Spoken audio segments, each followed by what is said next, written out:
after checking these last values, these are the good values, so there's no need any other changes. But now we should transform these values into the latest values. And it's not a difficult point. So the project duration is 60.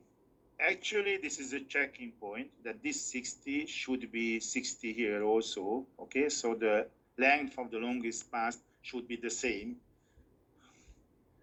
If we go from the first to the 6, or if we go back, the length of the longest path should be the same number. So it's 60. And now we should calculate these values. That these values are 60 minus this the elements of this vector. So 60, the project duration 60 minus this 60 is 0. 60, the project duration 60 minus 21 is 39. 60 minus 44 is 16. 60 minus 30 is 30. 60 minus 10 is 50, and 60 minus 0 is 60. And now these are in the vertical vector, these are the earliest occurrence time of the events.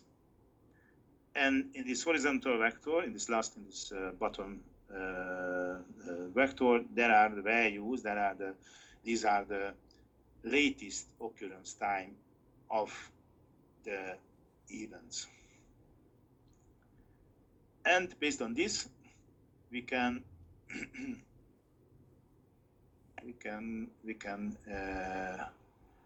draw the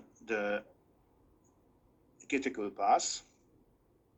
Okay, so if we write these earliest and latest times on the top and on the bottom of the nodes, in that case we will say, and after that, of course, we should check that whether these values, I mean the activity times here, 16 and the 14 and so on, are just fulfilled, are just satisfied. So for instance, on the top of the third node is on the top of the third there is 16. Here on the top of the first is 0. 16 minus 0, this 16 on the top minus 0 is just 16. So it's just fulfilled, just satisfied. So this is the critical activity. This is also critical activity, and so on and so on. So the red activities or are in the critical path.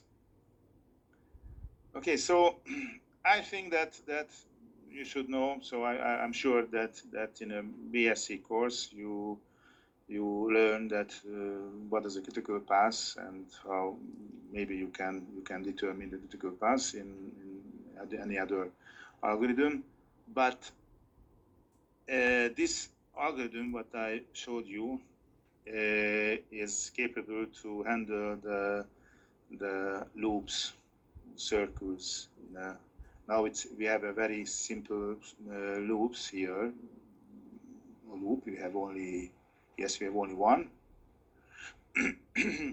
Okay, so and this is a negative loop, and don't forget I showed you an example on that what happens if it is zero loop or if it is a positive loop. Okay, so if it is a positive loop, in that case there's no solution. We can't solve.